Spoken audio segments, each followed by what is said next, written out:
She's in a good place with her job. Everything's moving along with the movie. She's frustrated with Jenny, and it's like an ongoing frustration, but she's in a good position in her job, and she's trying to sort of clean up the mess that was made with Jenny in the movie and the finagling and all of that.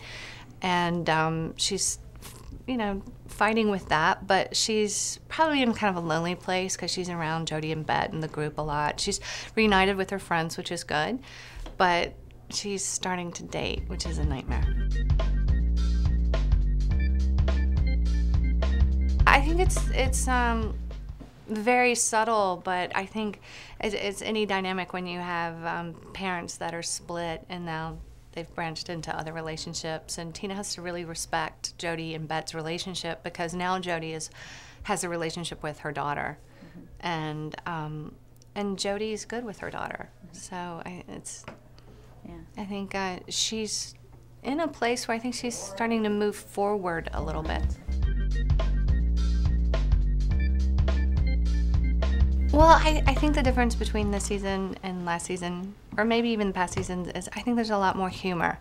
And it's really, really funny. And I think you are starting to see characters in different environments. And you see my character in the film industry, and you see my character with Jenny, and how they, we expand on that relationship and the frustration of that relationship.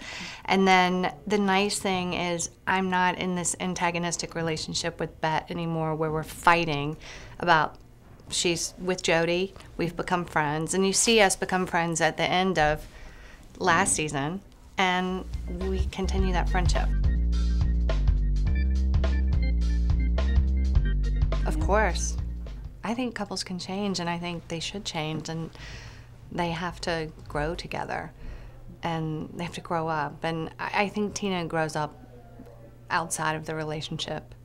I think she was a little smothered inside of it, but she has no one else to blame but herself for that, because she was responsible for her growth. No one's really responsible for that.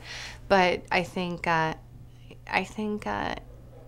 has softened a lot, and Tina has become more aggressive, more assertive, and she really knows what fits now and what works. And I think Tina lost her identity. You see that in first season, especially when she had the baby, and that's gone. And I think the best thing about fifth season for me is that Tina is just fully fleshed out. And she's very alpha, she's very aggressive.